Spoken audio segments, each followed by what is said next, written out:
guys, welcome to my video blog. Today I'm going to be going through my process of doing my zone mortalis style bases. Keep dropping them. Right, so basically the look I've went for is to match the card Necromunda tiles, which I don't know if they're still available, so I've gone for like a grey brown colour, and they've got like green slime, just an accentuator. So I've got 3 bases cast ready for my dreadnoughts that I'm waiting on being 3D printed. You notice everything in my army is custom, it's different style, and the first thing I do is paint these Skragg brown. I want to base the whole thing, so what I've got is the biggest brush I've got. Just give it a thin coat. This is going to need 2 or 3 coats to get a solid colour, but it's a nice and easy first step. Skragg brown, probably one of the best colours Citadel do. Sorry, I'm off camera there, not paying attention. I got the sides because it's always good to like build up the paint everywhere just to get the layers. These have been sprayed Mechanicum standard grey just because that's what I had lying around. I can basically Skragg brown will go over everything and look okay. So this one done, I'll do the rest off camera and get on to the next step. Right, so when the first coat of Skragg browns die, we'll just go over another coat. I'm not going to bother doing the sides with this one.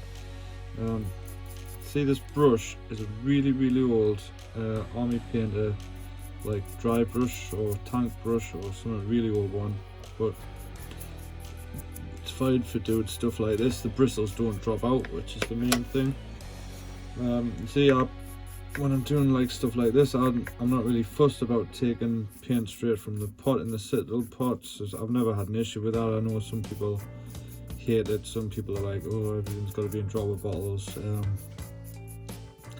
not bothered about that. I do have a load of Vallejo paints. They're obviously better for mixing, better for thinning down in the dropper bottles, but if you just want straight up like fairly thick colours like what I'm doing here, straight out of the pot. I mean, I'm only like touching the paint on there, I'm not like thickening up the brush, but you'll see, it's fine.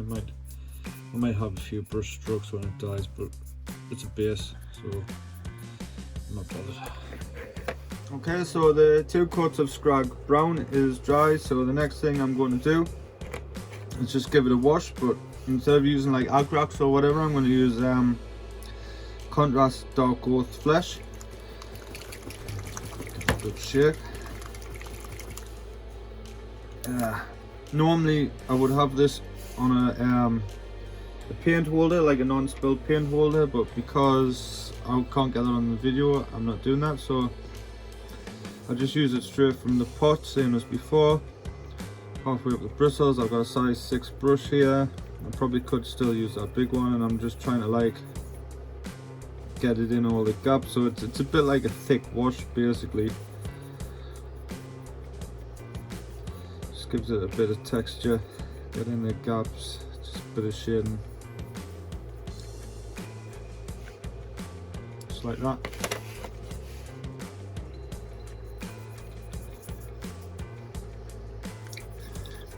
I find that contrast paints are actually decent for this sort of thing. I quite like the out of it. I bought about 6. And the 2 that I like the best is this darkoath flesh, and I also like Black Templar. Black Templar is really good for shadows. And see, this one's like makes like a nice brown wash over brown. Dries a bit quicker than like the normal washes as well, which is handy. So if you're not batch painting, if you're only doing a couple of models or one model, then it dries fairly quick, and that's that stage done. So once the contrast darkoaths dry, then we dry brush on some Dawnstone. So Dawnstone, for the dry brushing, what I'd like to use is a cheap makeup brush. So this, actually very cheap. It was like a £5 for, or maybe even £3 off eBay for like 10 brushes, and it has the like unicorn horn, so it's got like a nice textured grip to hold onto. I quite like it, so let's get a bit on the end. Rub it off on some kitchen roll. You can see this is my dry brush paper. And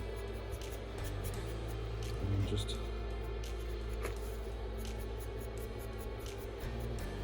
dry brush over there. And you can kind of looks a lot more pronounced on the camera than it actually does in real life. Because I've got my camera set up so I can like see. I can look at both at the same time basically. So gotta be careful not to overbrush. So overbrushing is when you have too much paint on your dry brush. So you definitely want a decent amount of the brown to show through, and the grey like just like tones it right down. It's a like kind of a metal look to it.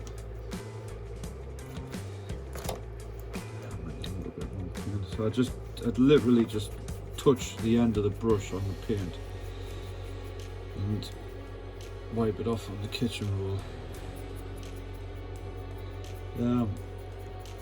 Normally if I do a model, I'll dry brush down, like down from the top to like give the effect of that's where the light's coming from, but for the base it doesn't really matter too much. I'll just go in all directions just to get a good coverage.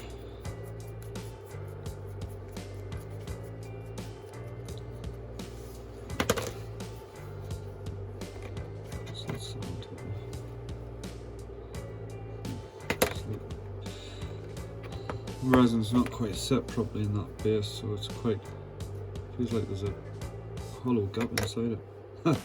I'll have to have a look at that in a bit. So I'll clean the dry brush. If I was doing more than one colour, like a dry brush gradient, I wouldn't clean the dry brush because you want the dry brush to be dry, so I can't really use that brush now for another day till it dries out. So next step, because I can do this one immediately, Typhus corrosion.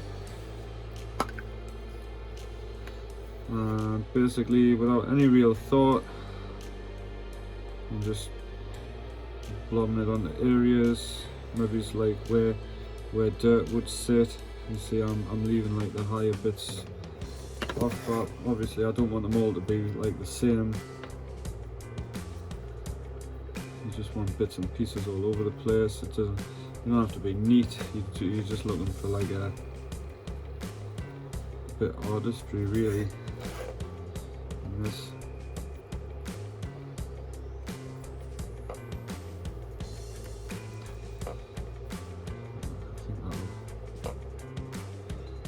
I think that'll do for that, and then the next stage is waiting for the Typhus corrosion to dry. It's not normally too long, but because of the cold weather in my outhouse, it could be a couple of hours, so I'll come back for the next video. Right, so the next step, once the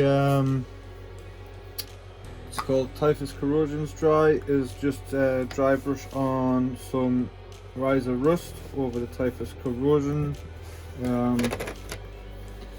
Actually, this is something that I used to do for Gaslands, and I did it on my Chaos Knights, and I just think it looks good. It just tones down the Typhus corrosion and kind of blends it in. Let's see. And if you don't want the like luminous slime, this would be the last stage, but I quite like the luminous slime. I think it sets the bases off, gives them just a bit of pop. You know, it's important when you're doing your bases that you pick a colour that contrasts the army that you're painting. So like with that Iron Warriors, like if you're doing zone mortalis iron warriors, the worst thing you can do really would be to do a metal or a grey base, because your iron warriors wouldn't they wouldn't stand out from the base, they would blend into it. It's the same thing that happens when people do like light grey space wolves or blue grey space wolves and put them on snow bases. There's just no contrast through the base, and it just like blends in, and it just doesn't look very good. So that's the Ryza rust done, and just quickly cleaning my brush, and I'll get the next colour. So for the slime, this is what we use, Witch's Brew by Army Painter. It's a lovely, horrible, slimy green. I just put a little bit of squirt on my palette. I know it's out of shots. You can see how, believe us when I say I'm just putting a dot on, get my cheap synthetic sable brush, and I'm just going to like blob it on in some areas, try and make it look like a bit natural, like where would the slime run if it was real, you know, maybe just down here. I want it to be thick, I don't want it to look like it's been painted on, but maybe a little bit there, a little bit in that gap there. And then obviously I'm going to do this one different, so I might do this one like up here, a little bit slime in there on the edge, and then that might have dripped down there. I can just do like a line, and there's even another line coming off. And it's just about having fun with it. And I'll do it. What have we done there? I'll do this. I'll just do a patch over here, I'll just do a big patch. I'm putting it in bits where I haven't put the Typhus corrosion, because there's no point covering up what you've just done. You don't need loads of this, you maybe one or two bits. I know these are like bigger bases, so I'll put a little bit more on than I normally would, like on a 40mm, but there we go. And then I'll just leave that to dry. So while the Witch's Brew's drying, I forgot about this step. I might as well just do the sides in black.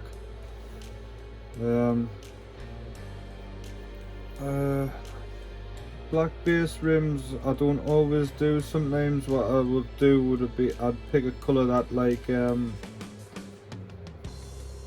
blends with the base but is slightly different. So for example, I might have just done like a slightly darker brown than Skragg brown, maybe like Doombull brown or something on here, but I think sometimes you just want the black base rim. It gives it that like extra level of professionalism. It doesn't look as realistic on the gaming table, but if you're really putting the effort into painting your army, it gives it that kind of like display quality. You notice if you look at Golden Demon, not that I'm saying I'm anywhere near that level, but the theory's the same. You know, they put their model, you see a lot of models on like black plinths, and you just I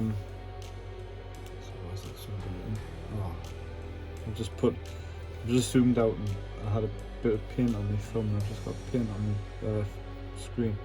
So yeah, they put the models on black plinths and it looks really good, and I think that carried over to black base rims for some people. And I think it really does work with this base. It's like the same thing I was saying about having a contrast in colour between your base and your model, because you want your model to stand out off your base. You know, the worst thing you can do is spend 10 hours painting the model and have them blend into the base, unless that's like what you go for, some kind of camouflage effect. But yeah, it stands out. It helps the model stand out on the tabletop. It helps that if you notice the green is popping already with the black on. Just gotta squirt a little bit more of that out. I'm just using Vallejo black game colour black. All blacks are the same, but I prefer having black and white in dropper bottles for mixing. I generally don't really mix citadel paints very often. Oh, like not in any large quantities anyway. I wouldn't, like, if I needed a mixed colour for a whole army, like not just just for now, but like quite a lot, I would either buy Vallejos or I would try and just buy that colour, because I'm quite lazy with the citadel paints and I just take them straight out of the pot. Even if they need watered down, what I'll do is I'll put a drop of water in the paint lid where I'm taking the paint from, and then just mix it on there, which is quite lazy, but it does. Eventually you end up watering down your paint fully by doing that anyway, and you don't need to keep doing it after a certain point. I did that with my Martian Iron Earth, because I use that for my Caradon's bases, because obviously a good contrasted grey is red. I mean these are quite ready. The Iron Warriors are obviously metallic grey. So there we go, black sides are done. We're just waiting for the Witch's Brew to dry, and then we can get the final colour on, which is going to be fun. And I'm just going to show you who's going on the bases. This is a 3D printed Furibundus Dreadnought that I'm going to be using as a Contemptor. I've got 3 of them, and the final stage, this is a fun one. Citadel colour technical Tesseract glow. So you can see it's very well separated. Give it a really good shake. It's still separated.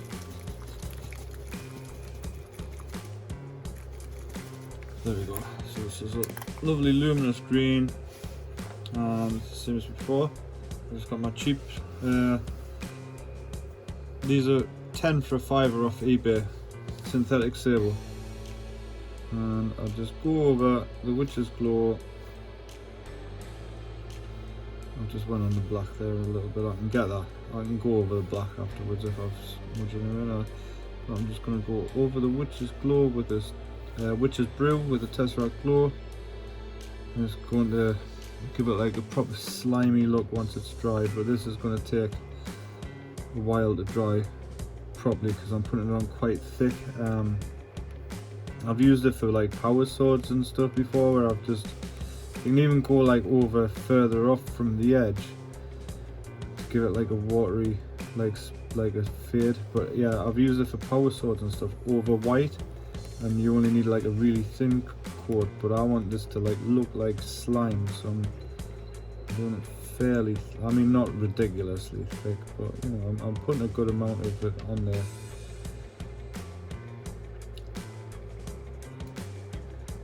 You see the like transparency, and there we go. That's these bases done. If you have any comments or questions, anything you want to know, or any ideas you've got, please let us know in the comments. If you enjoyed this video, I'm very grateful for any likes and subscriptions, especially. You know, it doesn't cost you anything. You'll get a notification on your subscription button when I've got another video up, and once I get to 100 subscribers, I can actually have a proper channel link, which I'm really looking forward to. So that would be good. And if you have any friends or anyone you know who would enjoy this video, or maybe is there an Iron Warriors collector and they'd like to, or a 30k collector and they'd be interested in my blog, then please give us a share, and thank you very much.